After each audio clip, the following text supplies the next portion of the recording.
Hey everybody, this is Paul Carruthers. I'm the communications manager for MotoAmerica, and this is our weekly podcast, Off Track with Carruthers and Bice. As I mentioned, I'm Carruthers. I've also got Bice with me here. Sean, how are you today?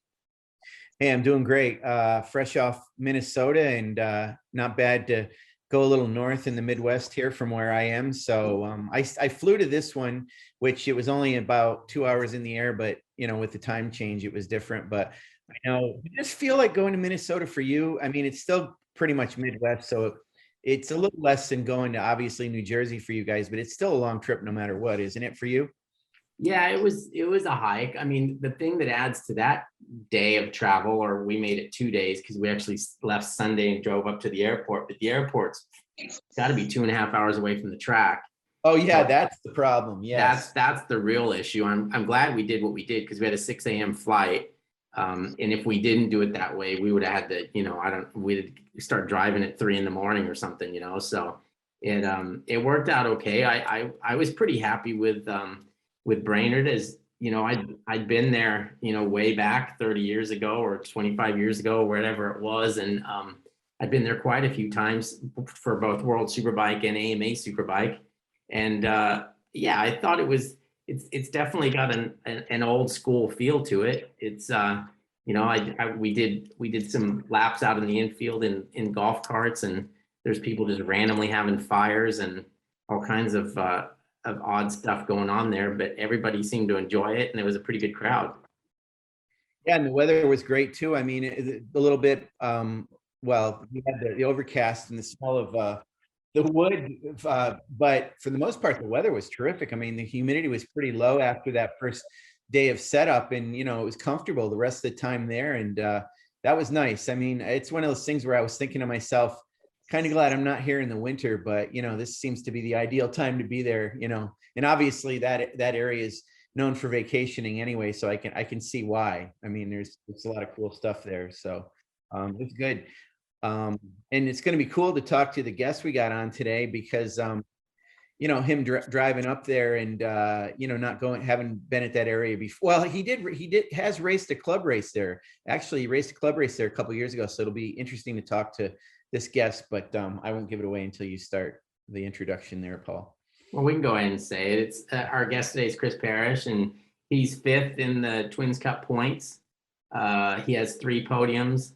He's only 16 points away from third, which obviously from fifth to third makes a big difference in how you view your year. And he's also, I think he's had his most excellent summer vacation thrown into California and Washington and then Minnesota, with a bit of work thrown in to race motorcycles and do the work that it does take for a privateer like Chris to actually make it to the races, work on his bikes, get everything ready, etc.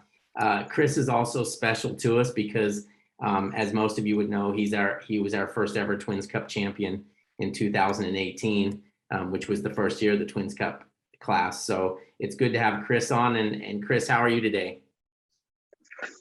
I'm doing all right. What's up with you guys? You sound a little sluggish. Did you just wake up? It's what, noon there, 11?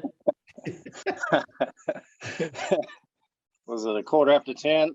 No, I'm just out here in the garage, just working. I don't know, trying to get my day started. I'm eating Lifesaver gummies for breakfast this morning. I'm out of granola bars. Well, that's a perfect substitute. I mean, gummies, that I think those gummies cover most of the 4 food groups. So you got a balanced breakfast going there, Chris. That's very good. Oh yeah, it's fantastic. You guys should try it. So we thought maybe you were mowing the lawn this morning or something, but no, you're out in your shop. Now is that the shop where you do all your painting and everything as well? Yeah, it's the same shop.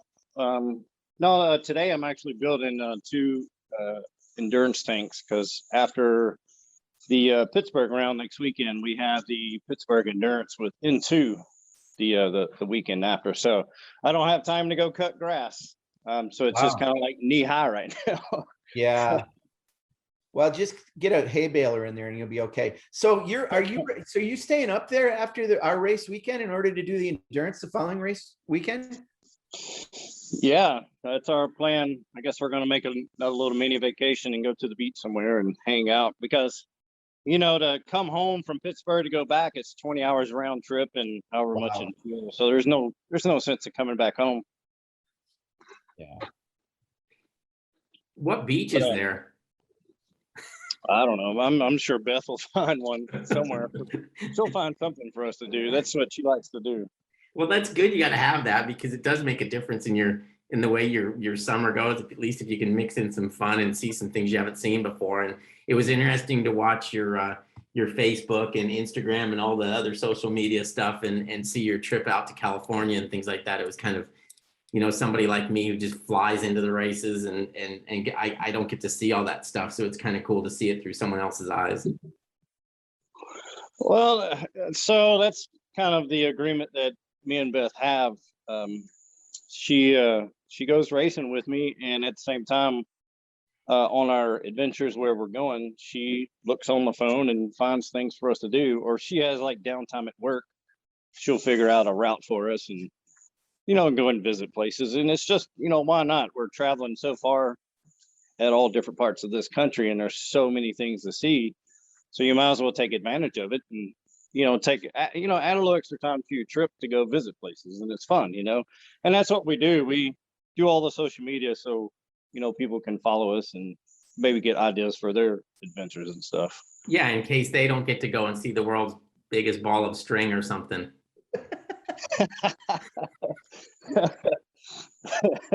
Where we were at, we saw like the world's largest frying pan somewhere. I can't remember. Oh. That was. I remember the world's the largest pistachio. That was good. But yeah, the frying pan. Oh, where was that at? I can't remember that. But we passed the largest truck stop in Iowa. This past trip going up to Minnesota. Like on Interstate 80 or something. I don't know. I can't remember. What's I'm the always deal on that? driving. Is a lot of trucks there, Chris? What's the deal? Well, I don't know. We just drove past it going down the interstate, and we just saw there was, how it is, like when you're up in, you probably don't even know, but up in like the Dakotas and stuff, they have billboards like every mile for like 50 miles, going up to this one, grocery store or gas station or, and that's how we even found the pistachio. Just reading the billboards as we go, and it's like, well, we're here, we might as well pull over and check it out. So that's where the pistachio came out of. So you had raced previously at Brainerd, so you knew the track a little bit, but going back up there, I mean, that track, they do a lot of pretty active club racing there. So the track gets used a lot, and obviously when we were there was a drag race as well. So that configuration is quite interesting, isn't it, Chris? Tell us about that from a Twins Cup racer's point of view. Well, yeah, I guess the whole Joker thing, the carousel with the Joker on the end of it was, pretty surprising to a lot of people. That's just kind of a random turn or situation or whatever. But the rest of the track was fun. It seemed normal. But trying to get through that Joker, it's pretty tough. And then, the series of turns that are after it, you have to string it all together. But definitely a different track. Now, what's different about Brainerd is in Minnesota, up in that area, I call it the frozen tundra. Like last year and the year before, I went and visited Andy to build bodywork. And that was back in January. And in January, it's like negative 20 degrees in Minnesota. So one year I kind of drove in at the right time and I got snowed in. It froze. And like one random Sunday, the sun came out and I had to leave really quick. But up there, they have like a 6-month window where it thaws out, and then like they already have races planned. And that's why there's so many things going on at Brainerd, because not only the road racing, but the drag racing. And I guess they had snowmobiles in the lake. I don't know. Yeah. That was kind of random. So, but that's what Brainerd does.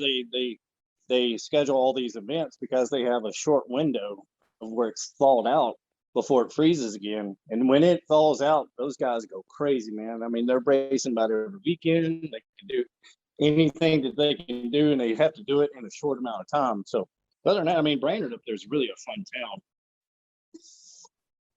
Yeah, there's interesting, when we talk to you up there, and this is the first track I've ever visited where the start finish was in a different place than the pit area. So I know it really impacted you guys with Beth being your crew. I mean, it was almost like she had to be in two places at once to be over in the pit area, but also to be on the grid with you. So talk about that. That was tricky. And how'd you guys handle that whole thing?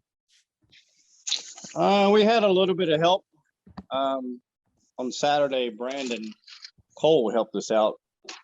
But yeah, she had to get a ride up to the start line, which is way up there. And then after, most teams have multiple people, but it's just me and Beth. So yeah, she would catch a ride back and, stop at our trailer and pick up the cart that has the tire warmers and the stands and the generator, just in case there was a red flag. And then she had to hustle over to pit lane. Wow.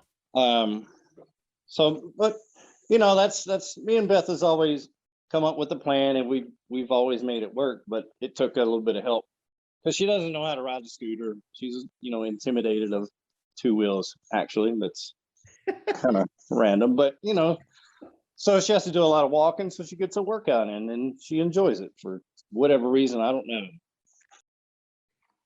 Chris, as I mentioned at the top of the show, you're fifth in the Twins Cup Championship right now, and you're only 16 points from third.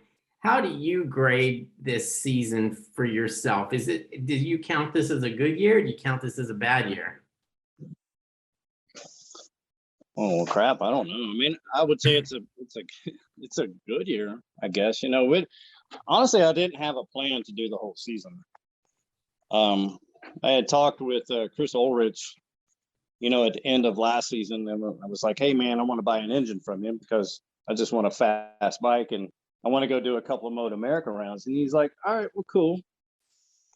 But some things kind of fell through, and I ended up getting the engine like the Monday before Road Atlanta, and took it down there and practice, and everything didn't go too well. Took a little while to get the bike adjusted. I mean, the engine was fast. That was about the only thing that was keeping me up. And then the first race didn't go so well. In the second race, I just got lucky that the kids up front crashed and ended up third. So that helped me out in points. And me and Beth was like, well, crap, let's just go to Virginia and see how well you do. And I ended up getting third in the first race. In the second race, I had a bad start and I got run off the track. So, and I was still doing well in points, and it just kind of snowballed from there. And then, in Washington, the first race I crashed, and it kind of hurt the points, even though I was running second points, I think, before Washington. And then, I don't know. It's just like we're having fun and we're in the series. Well, might as well keep traveling around with the circus and, and keep the show going. Right. Chris, we've talked about this before, but the evolution of Twins Cup from the beginning to now has been so dramatic. I mean, in the beginning, it was, you were club racing, you raced in SV650 a lot. And over the time, of course, we've had an influx of younger riders. We've had, the Aprilia come in. Now we've got the R7 coming in. And, the manufacturers are paying attention to that class, and it's kind of become, that bike has kind of become what the super sport had been in terms of middleweight, and you kind of wonder what's going to happen at some point. But, the R7 debuted at Brainerd with Hayden Schultz and Jackson Blackman, and, they did okay. They didn't set the world on fire. The Aprilias have been doing well. But here you are with this SV650 that you probably is one of the most developed that's out there. And you talk about the power in the engine or something, but admittedly, you've got a pretty old bike, and it's, it seems like maybe Suzuki might be the next one to do something, although I don't have any information on that. I don't know if you do, but it's an interesting class, and the bike itself seems like it's the future a little bit. Can you talk about like what you've seen transpire from the time that you won the championship till now, and the fact that you're still a contender in the class? I guess the main thing, it's not so much as the bikes, it's just the people that are getting involved in the class. Mm-hmm. I mean, it kind of started with Ulrich and Team Hammer. He stepped up the game with Dumas and then Rocco.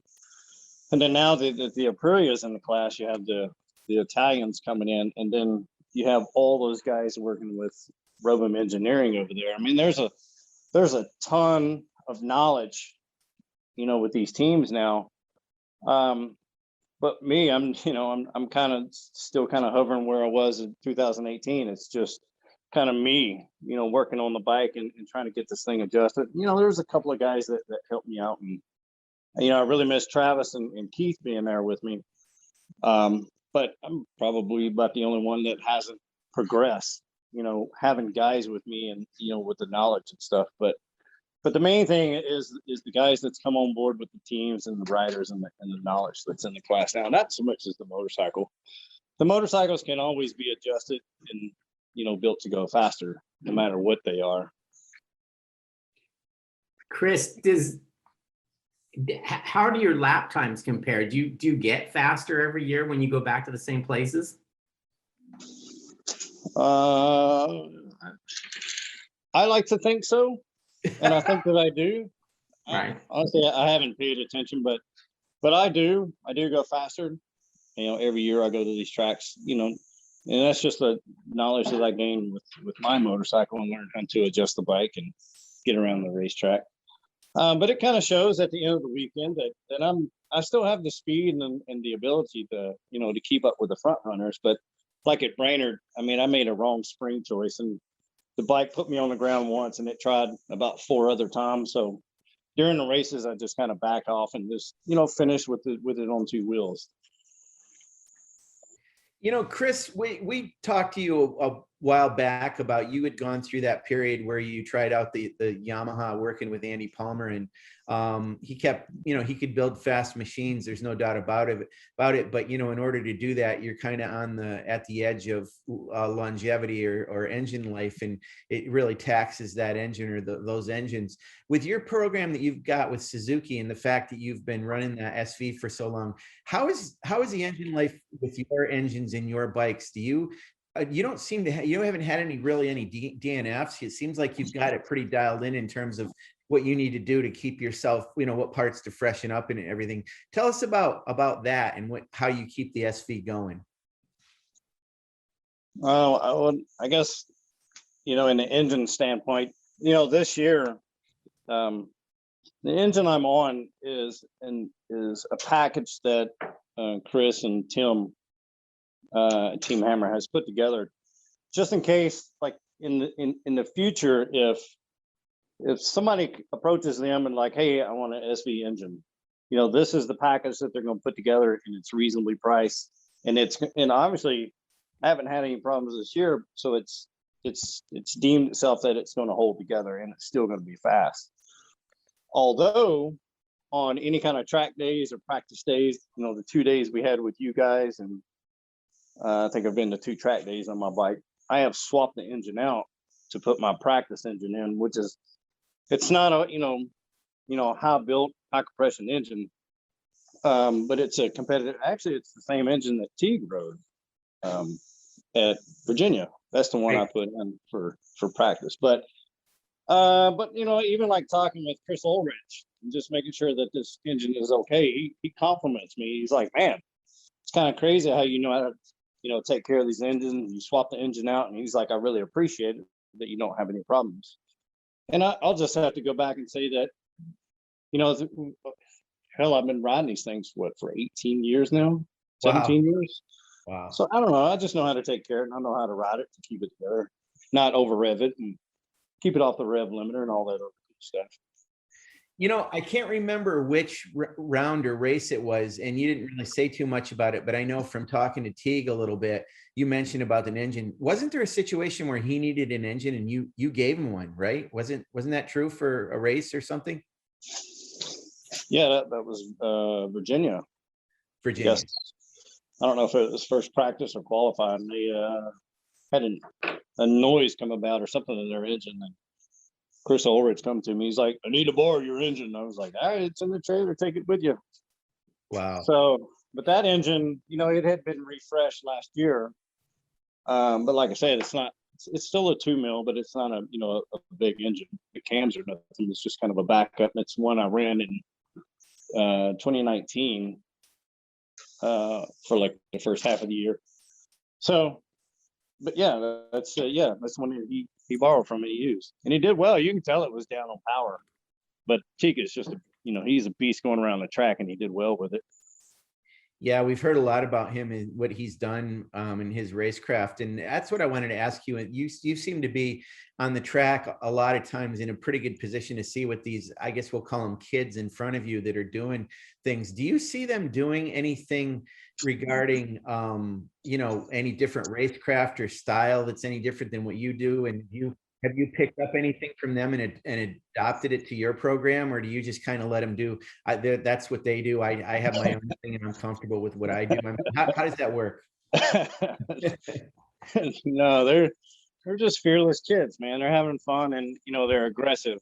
And I'm the 40-year-old guy that's out there. I'm a little conservative, I'll say, and a little timid sometimes. And if they're making a pass on me, whatever, I usually let them go. And just kind of just get out of the way a little bit. I mean, there's a lot of times I get aggressive if I have the motorcycle and the power to do it, if I'm in a good position. But no, riding with T, that dude's a beast, man. He'll muscle you, and he will get his way around you, and it doesn't matter what he does. But he's a good, clean rider at the same time. Those kids are just having fun, and they figured out how to go fast on these V twins. It really is fun riding with them. I'll say that. That's cool.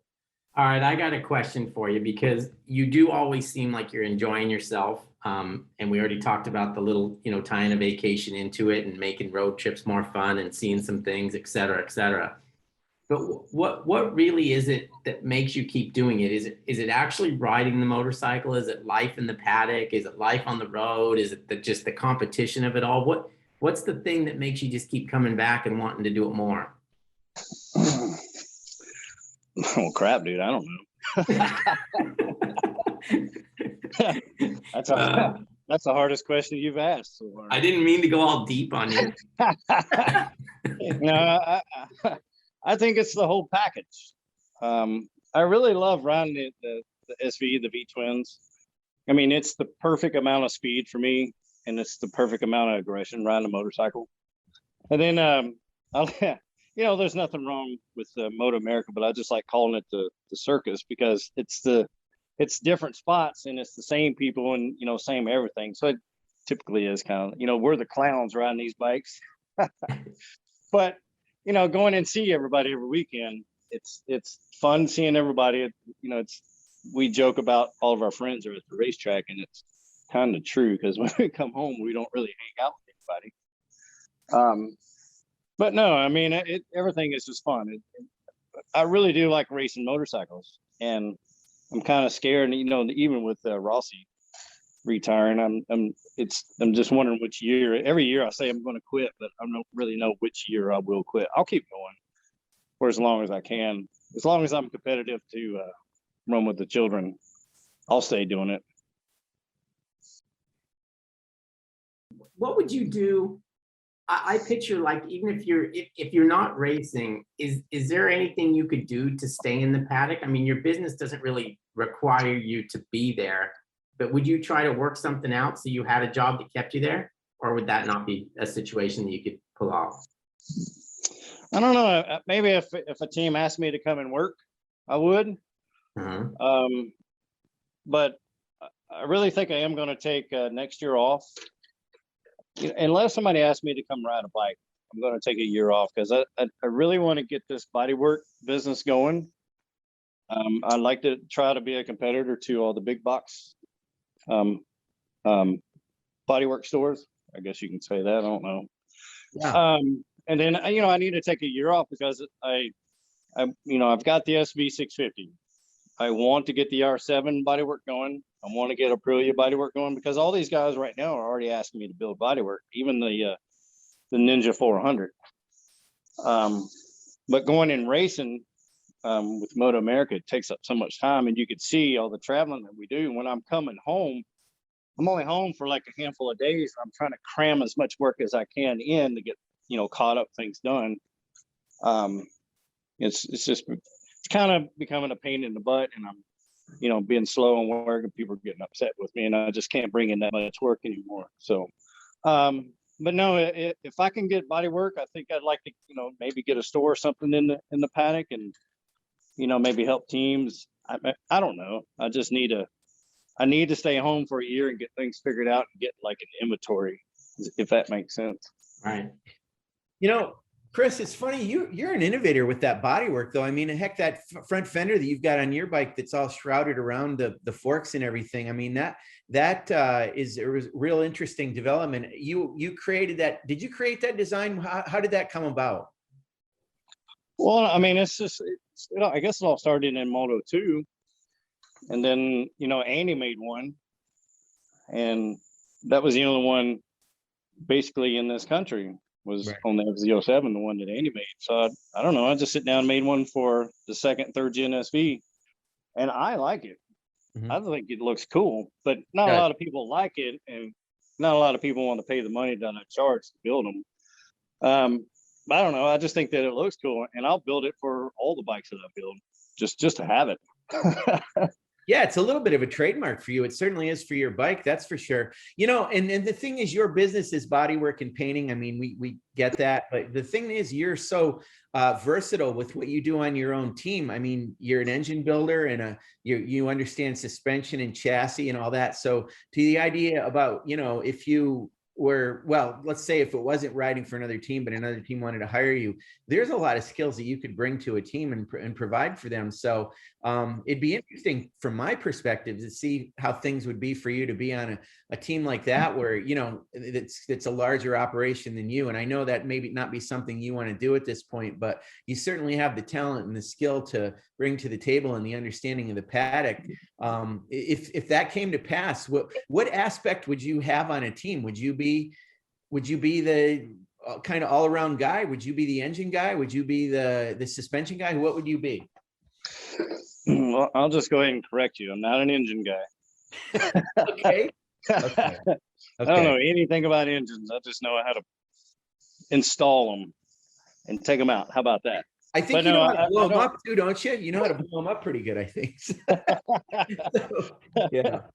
That's I think in the almost 20 years of racing, I think I've blown up 2 engines. Oh, okay. Wow. I stand corrected. Yeah. So, but no, I leave all the engine building to Mike Coppolis or Tim, Chris, all those guys that's built engines in the past for me. And I got an understanding about suspension, but I've never taken the time to take a fork apart and figure it out. So I kind of leave that to, the K-Tech guys and fast bike industry guys. But I don't know. I think with me and Beth traveling around, I'm a guy that knows how to be prepared for the worst down the road. So maybe that's, one good strength I can bring to a team. Just knowing how to be prepared and not come up shorthanded while you're at the racetrack, and, just being on time and being ahead of the game. That's one of the better parts of me. Well, and also the fact that you have such a long career in endurance racing. We've seen this with you before, where you know how to stay in a race regardless of what may happen to the bike. You know how to kind of ride around things or whatever. So, and you pointed out that you're going to be racing endurance the weekend after we're at Pittsburgh not this coming, but next weekend. And it's good that you're continuing to do that. It gives you seat time and keeps your riding skills sharp, wouldn't you say? Oh yeah, exactly. Endurance is always recommended for any kind of racing. Even if you're preparing for anything, go endurance racing. Sit on a motorcycle for an hour and 20 minutes.